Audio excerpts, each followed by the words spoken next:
Good evening friends, আমি গোপাল বলছি। আপনাদের সবাইকে স্বাগত জানাচ্ছি MK trading and academy for the stock মার্কেটের official YouTube channel MK trading বেলদাতে। আজ নিফটির এক্সপায়ারি, খুব বড় মুভমেন্ট হয়েছে, খুব ভালো ট্রেডিং হয়েছে।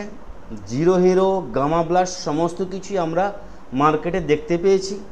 যেইভাবে কালকে ভিডিওতে আমি ইনফর্ম করেছিলাম জিরো হিরোর লেভেল, গামা ব্লাস্টের লেভেল, মার্কেট সেই লেভেলের পর কিন্তু গামা ব্লাস্ট করেছে। যারা ভিডিওটা দেখেছেন প্রত্যেকেই কিন্তু কমেন্ট করবেন যেটা আমি বললাম সঠিক কিনা। তাতে কি হবে, যারা ভিডিওটা দেখেন না বা যারা দেখছেন প্রথমবার, তারা কমসে কম বুঝতে পারবেন যে কিভাবে আমি অ্যানালাইসিস করি বা কিভাবে আপনাদেরকে সাপোর্ট করে থাকি ভিডিওতে। দেখুন, এখানে ভিডিও বা অ্যানালাইসিস যেটা করছি সেটা আমার ভিউ, আমার এডুকেশনাল ভিউ। আমি আমার মার্কেট রিলেটেড ভিউ বা আমার ট্রেডিং সেটআপ আমি আপনাদের সামনে শেয়ার করি। তো সেটা সবসময় যে 100% কারেক্ট হবে এটা আমি বলতে পারি না। মোটামুটিভাবে আমি ট্রাই করি যাতে আপনাদের সঠিক ইনফরমেশান দিতে পারি। কালকে ফ্রাইডে, শুক্রবার উইকলি ক্লোজিং আছে। মার্কেটে মুভমেন্ট কিভাবে হবে, কিভাবে আমরা ট্রেডিং সেট আপ করবো, সেই নিয়ে আজকের এই ভিডিও। অলরেডি রাত বলতে গেলে 8:30 বেজে গেছে। ভিডিওটা করতে অনেক টাইম সময় লেগে গেল, কারণ হচ্ছে ট্রেনিং ছিল, একটা ট্রেনিং ব্যাচ শেষ করে আপনাদের সামনে ভিডিওটা নিয়ে বানাতে বসলাম। যাই হোক না কেন, চেষ্টা করব কালকে ট্রেডিং সেট আপ ভালোভাবে বা ট্রেডিংয়ের জন্য ভালোভাবে ইনফরমেশন দেওয়ার জন্য আজকের এই ভিডিও। তো সবার প্রথমে আপনাদের দেখিয়ে রাখি, এটা হচ্ছে এমকে ট্রেডিংয়ের ডিসক্লেমার দেখে সবাই ট্রেড করবেন। এমকে ট্রেডিং অথবা আমি কোনোভাবেই কিন্তু আপনাদেরকে বাই বা সেলের রেকমেন্ডেশন করি না। এখানে ভিডিওতে যা কিছু ইনফরমেশান দেওয়া হচ্ছে টোটালটাই কিন্তু এডুকেশন পারপাস।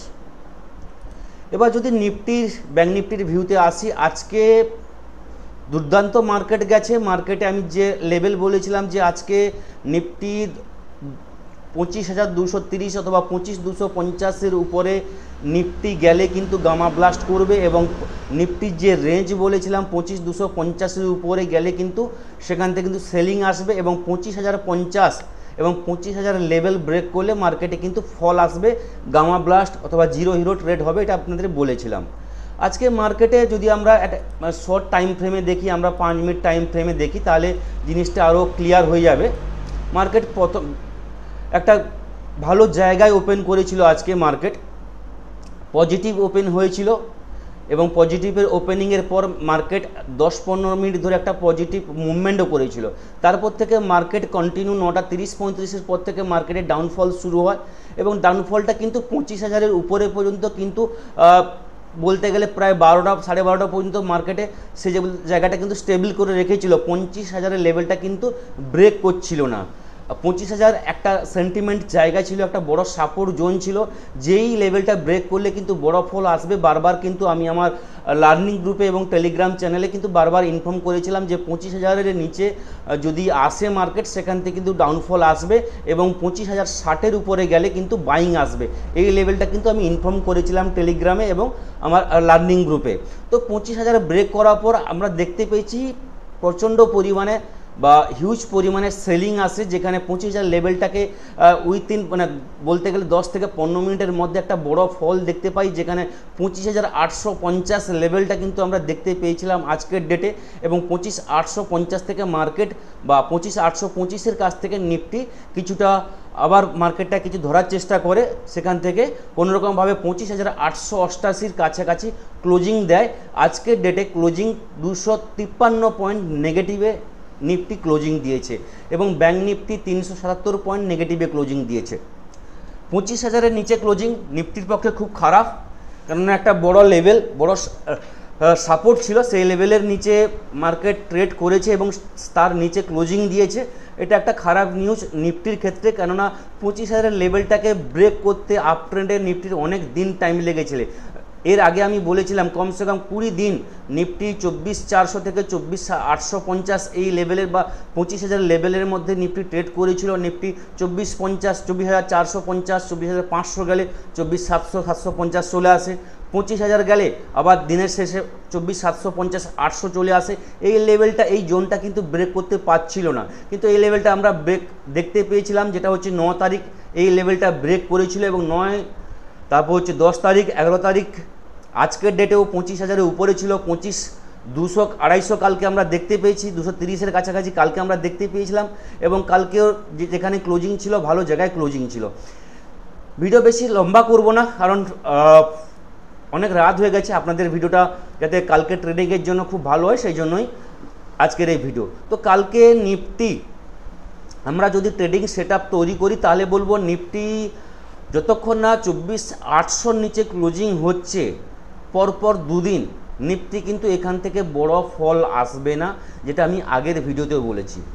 24,800-র নিচে অথবা 850-এর নিচে নিফটি যদি পরপর দুদিন ক্লোজিং করে তাহলে কিন্তু নিফটি 24,450, 24,500 লেভেল পর্যন্ত কিন্তু যেতে পারে।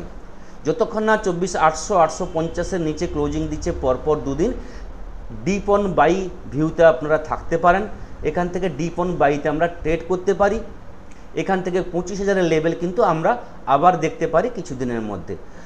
তাহলে আপনাদের মনের মধ্যে কোশ্চেন আসতে পারে, তাহলে আজকে এত বড় ফল এলো কেন?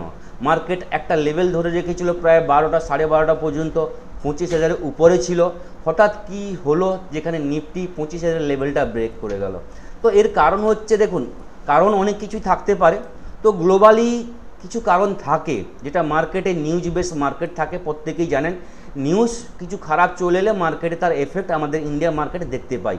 যেরকম আজকের ডেটে লাইভ মার্কেটে আমরা দেখতে পেয়েছিলাম বা লাইভ মার্কেটে নিউজ এসছে, যেটা হচ্ছে ইসরায়েল এবং ইরানের মধ্যে একটা যুদ্ধের পরিস্থিতি তৈরি হয়েছে, যেখানে নিউজ এসছে। এই নিউজটা দেখলে আপনারা বুঝতে পারবেন Israel considering military strike on Iran, এটা আমরা দেখতে পেয়েছি। ট্রাম্প এটাকে নিয়েও হাই অ্যালার্ট জারি করেছেন। ইরান এবং ইসরায়েলের মধ্যে যে নিউক্লিয়ার যে অ্যাটাক, এটাকে নিয়ে মিডল ইস্ট যে কান্ট্রি আছে, সেই মিডল ইস্ট কান্ট্রির মধ্যে ইসরায়েল এবং ইরান পড়ে। এদের মধ্যে কিন্তু নিউক্লিয়ার অ্যাটাকের এবং একটা যুদ্ধের পরিস্থিতি তৈরি হতে যাচ্ছে, এই রকম নিউজ মার্কেটে আসে, লাইভ মার্কেটে। তো সেই কারণে কিন্তু আজকে এই ফল এটা একটা হতে পারে গ্লোবাল নিউজ। তার কারণে গ্লোবালি কিছু যখন আমাদের মার্কেট ডাউন যায় তখন আমরা গ্লোবাল মার্কেট দেখেছিলাম, যেখানে ইউরোপ মার্কেট নেগেটিভে ক্লোজ ওপেনিং হয়েছিল, তার এফেক্টটা কিন্তু আমাদের ইন্ডিয়া মার্কেটে পড়েছিল। তো এই কারণে মার্কেটে ডাউন গেছে আমার যেটা মনে হচ্ছে। তো এখন যদি আমরা গ্লোবাল মার্কেট দেখি তাহলে গ্লোবাল মার্কেটের ভিউটা অনেকটা চেঞ্জ হয়ে গেছে। ডাউ দেখুন এখন 30 পয়েন্ট পজিটিভে আছে, S&P 500 15 point positive, Nasdaq 45 point positive. Europe market বলতে গেলে ড্যাক্স ছাড়া বাকি দুটো ইন্ডেক্স পজিটিভ আছে। এশিয়ান মার্কেট যদি আমরা দেখি, গিফট নিফটি আমাদের ফিউচার এখন 90 পয়েন্ট পজিটিভে ট্রেড করছে, ফিউচার চলছে 25,015-এর উপরে। তো ওভারঅল মার্কেটে যে নিউজ এসেছিল তারপর মার্কেট কিন্তু স্টেবল হয়েছে। এশিয়ান মার্কেটে ম্যাক্সিমাম বলতে গেলে হ্যাংসেং, তাইওয়ান এবং নিকাই বাদে বাকি সব পজিটিভ আছে। হ্যাংসেং 331 পয়েন্ট নেগেটিভ আছে, Taiwan 182 point negative, নিকাই 248 point negative trade করছে। ওভারঅল গ্লোবাল মার্কেট বলতে গেলে মিক্সড চলছে বা সাইডওয়েজ টু, মানে বলতে গেলে পজিটিভ এবং নেগেটিভ মুভমেন্ট বা পজিটিভ এবং নেগেটিভের মধ্যে ট্রেড করছে। এবার যদি এফআইদের ডেটা আমরা দেখে নিই তাহলে বলবো এফআইদের কিন্তু আজকে সেলিং হয়েছে 3,831 কোটি টাকার সেলিং হয়েছে, যেখানে ডিআইদের বাইং হয়েছে 9,393 কোটি টাকার বাইং হয়েছে। এফআইদের কাছ থেকে এটা একটা নেগেটিভ আমরা নেগেটিভ একটা আমরা দেখতেই পেয়েছি, নেগেটিভ ভিউ দেখতে পেয়েছি এফআইদের কাছ থেকে, এটা মার্কেটে এফেক্ট পড়েছে। আজকে আর একটা ভালো নিউজ আপনাদের বলে রাখি, আমাদের মার্কেট ক্লোজিংয়ের পর আমাদের ইন্ডিয়ার সিপিআই ডেটা বা ইনফ্লেশন ডেটা আমাদের এসছে, যেখানে ইনফ্লেশন ডেটা খুব ভালো এসছে। মানে আমাদের ইনফ্লেশন ডেটা যেটা হচ্ছে এটা মে মাসের, তার ইনফ্লেশন ডেটা আমাদের জুন মাসে এসছে, যার এক্সপেকটেশন ছিল 3% উপরে 3.16-এ আমাদের এক্সপেকটেশন ছিল, যেখানে 2.82 এসছে, মানে যা আমাদের আশা ছিল তার চাইতে অনেক কমে এসছে। ইনফ্লেশন ডেটা কম এসছে, মানে মার্কেটের পক্ষে এটা ভালো নিউজ বা ভালো একটা সাপোর্টের নিউজ। তো এই জায়গায় মার্কেটে এটা একটা পজিটিভ নিউজ আছে, এর এফেক্ট কালকে আমরা মার্কেটে দেখতে পারি, মার্কেট পজিটিভ একটা মুভমেন্ট আমরা কালকে দেখতে পারি। যাই হোক না কেন, নিফটির আমরা যে ভিউ আলোচনা করছিলাম সেখানে বলবো নিফটি যতক্ষণ না 24,850-850-এর নিচে ক্লোজিং করছে সেখান থেকে কিন্তু বড় ডাউনফল আমরা মার্কেটে আসবে না। এবার কালকে যদি বাইংয়ের জন্য আমরা ট্রেডিং নিই তাহলে বলবো নিফটি কোন জায়গায় আমরা বাই করতে পারি। নিফটিতে যদি আমরা ট্রেড নিই বাইংয়ের জন্য তাহলে বলবো নিফটি যতক্ষণ না 24,900-র উপরে ট্রেড করছে সেখান থেকে কিন্তু সেখান থেকে কিন্তু আমরা আপ ট্রেন্ডের জন্য ট্রেড নিতে পারি না। 24,900-র উপরে ট্রেড মানে যদি মার্কেট স্টে করতে পারে কোনো কারণে, যদি গ্যাপ আপ ওপেনিং হয় অথবা গ্যাপ ডাউন ওপেনিংয়ের পর মার্কেট যদি সেখান থেকে স্টেবল হয় এবং 24,900-র উপরে ট্রেড করে সেখান থেকে কিন্তু একটা পজিটিভ মুভমেন্ট আমরা দেখতে পারি, যেখানে ফার্স্ট টার্গেট থাকবে 24,950 এবং 25,000-এর লেভেল কিন্তু আমরা দেখতে পাবো। এবং 25,000 একটা সেন্টিমেন্ট জায়গা, এখানে কিন্তু মার্কেট অনেকক্ষণ টাইম স্পেন্ড করবে, এখানে সেলাররা কিন্তু তাদের ক্ষমতা এখানে দেখাবে। তো এই জায়গায় একটা প্রফিট বুকিং করে নেওয়া উচিত। তারপরেও যদি মার্কেট এখান থেকে কিন্তু যদি উপরে যায় বা ধরে রাখতে পারে তাহলে কিন্তু পরপর উপরের লেভেল আসবে, যেখানে 25,050, 25,100 লেভেল, 25,150, 25,200 লেভেল, এই লেভেলগুলো কিন্তু পরপর কিন্তু চলে আসবে। এবার যদি ডাউনের জন্য যদি আমরা ট্রেড নিই তাহলে বলবো নিফটি কালকে যদি 24,800-র নিচে ট্রেড করা শুরু করে তারপরে কিন্তু আমরা ডাউনফলের জন্য ট্রেড নেব। 24,800 বা আজকের নিচে 24,828 যদি একটু আপনি রিস্ক নিয়ে ট্রেড করতে চান তাহলে বলবো 24,825-এর নিচে যদি ট্রেড করে তাহলে সেখান থেকে কিন্তু ডাউনফল আমরা দেখতে পারি, যেখানে 24,800 লেভেল দেখতে পাবো। সেকেন্ড 24,750-এর লেভেল, 24,700 লেভেল, 24,650 এবং 24,600 লেভেল দেখতে পাবো। এবং 24,600 লেভেল যদি ব্রেক করে যায় তাহলে 24,500-550-এর লেভেল কিন্তু আমরা দেখতে পাবো, যেটা কিন্তু তার নিচে ক্লোজিং দিলে কিন্তু ফার্দার কিন্তু ফল কিন্তু এক্সপেক্ট করতে পারি। 24,400-450-এর লেভেল কিন্তু ব্রেক করতে পারে। তো আমার মনে হয় কালকে মার্কেটে 24,400 বা 500 লেভেল কিন্তু ব্রেক করবে না মার্কেট, মোটামুটি বা 24,600 এবং 25,000 লেভেল এর মধ্যে মার্কেটে কিন্তু একটা মুভমেন্ট কিন্তু আমরা দেখতে পারি। কালকে উইকলি ক্লোজিং আছে, তো কোনো কিছু হোল্ড করবেন না, কেননা শনিবার রবিবারে মার্কেট বন্ধ আছে, হলিডে আছে, তো মার্কেটে নিউজ বেস মার্কেট আছে, গ্লোবালি নিউজ আসছে, তো সে জায়গায় কিন্তু খুব সাবধানে ট্রেড করবেন, কোনো কিছু হোল্ড রাখবেন না। এবার যদি ব্যাঙ্ক নিফটির আমরা অ্যানালাইসিস করি কালকের জন্য, ফ্রাইডের জন্য, তাহলে বলবো ব্যাঙ্ক নিফটিও আজকে বলতে গেলে 300 প্রায় 80 পয়েন্টের কাছাকাছি ক্লোজিং দিয়েছে। 56,082 ক্লোজিং যেখানে এসছে। ব্যাঙ্ক নিফটি আজকেও কিন্তু বলতে গেলে 56,600 লেভেলের কাছ থেকে কিন্তু ডাউনফল শুরু হয়েছে। ব্যাঙ্ক নিফটি প্রথমে যে 15 মিনিটের বা প্রথমে কিন্তু গ্যাপ আপ ওপেন হয়েছিল, গ্যাপ আপ ওপেন হওয়ার পর একটা হাই তৈরি করেছিল 56,613। আমি যে কালকে লেভেল দিয়েছিলাম ব্যাঙ্ক নিফটির ক্ষেত্রে, যেখানে বলেছিলাম 56,500-র উপরে গেলে কিন্তু বাইং আসবে, এবং সেখানে 56,560 লেভেল পর্যন্ত বলেছিলাম এবং 56,645 লেভেল পর্যন্ত এটা বলেছিলাম। তো 56,560-এর উপরে ব্যাঙ্ক নিফটি স্টে করতে পারেনি, সেখান থেকে কিন্তু ফার্দার কিন্তু ফল আমরা দেখতে পেয়েছি এবং কন্টিনিউ কিন্তু ব্যাঙ্ক নিফটিতে ফল এসছে, যেখানে 380 পয়েন্টের কাছাকাছি ক্লোজিং দিয়েছে এবং 56,000-এর উপরে ক্লোজিং দিয়েছে এবং 56,000 লেভেলটা কিন্তু আজকে কিন্তু একবার ব্রেক করেছিল, 56,000-এর নিচে গেছিলো, কিন্তু সেখান থেকে কিন্তু কোনোরকমভাবে 56,000-এর উপরে ক্লোজিং দিয়েছে। আমি কালকে বলেছিলাম 56,000-এর নিচে ক্লোজিং মানে ব্যাঙ্ক নিফটি কিন্তু ফার্দার ফল আসবে। একটা ট্রেন্ডের মধ্যে মার্কেট চলছে, যেখানে আমি একটা ট্রেন্ড লাইন টেনেছিলাম ডেলি ক্যান্ডেলে, ডেলি চার্টে যদি আমরা দেখে নিই তাহলে বলবো যতক্ষণ না এই ট্রেড লাইনটা ব্রেক করছে ব্যাঙ্ক নিফটির, এই ট্রেড লাইনের নিচে যদি ব্যাঙ্ক নিফটি ট্রেড করা শুরু করে তাহলে কিন্তু একটা ফল আসবে। এবার যদি কালকের জন্য ট্রেডিং সেটআপ তৈরি করি ব্যাঙ্ক নিফটির ক্ষেত্রে, তাহলে বলবো ব্যাঙ্ক নিফটি যদি আমরা ট্রেড নেই আপ ট্রেন্ডের জন্য, তাহলে কিন্তু ব্যাঙ্ক নিফটি যতক্ষণ না 56,000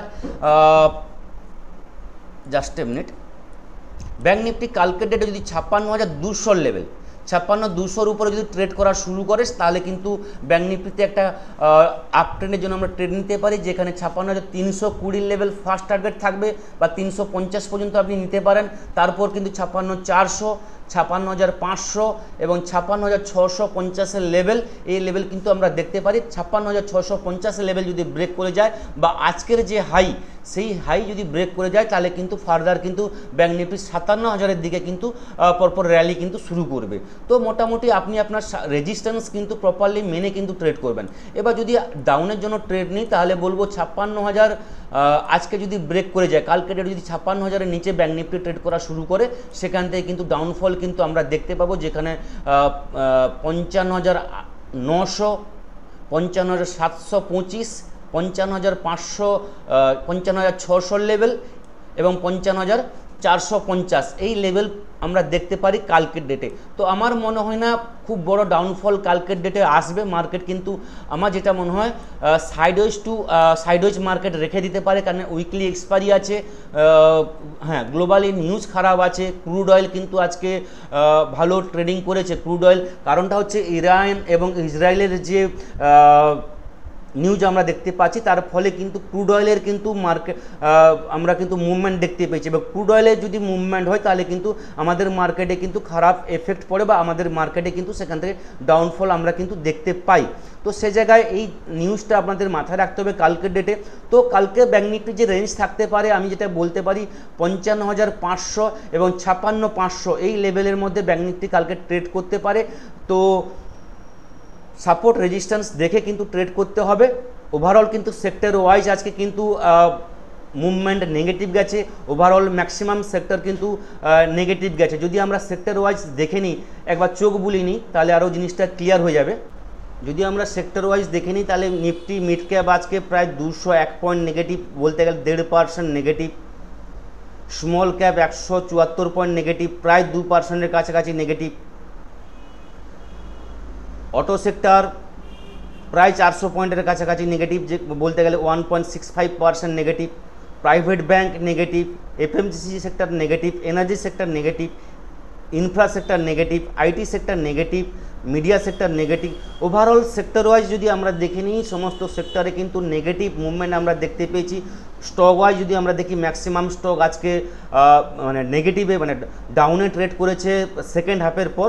ওভারঅল আজকের ডেটে মার্কেটে কিন্তু একটা ডাউন ট্রেন্ড ছিল, বাট খারাপ নিউজের কারণে কিন্তু আজকে ওভারঅল সেক্টর ওয়াইজ আমরা একটা খারাপ মুভমেন্ট দেখতে পেয়েছি। দেখা যাক কালকে মার্কেটে কী হয়। উইকলি এক্সপায়ারি আছে, মার্কেটে কিছু না কিছু পজিটিভ মুভমেন্ট আসবে, সেখান থেকে কিন্তু বাইব্যাক করবে মার্কেট। হ্যাঁ, যে লেভেলগুলো বললাম সেই লেভেলের নিচে যদি নিফটি ট্রেড করা শুরু করে তাহলে কিন্তু ডাউনফল আসবে। তো এই থাকলো কালকের জন্য ভিউ। নেক্সট ভিডিওতে আপনাদের সঙ্গে আবার দেখা হবে। সবাই ভালো থাকবেন। থ্যাংক ইউ, ধন্যবাদ।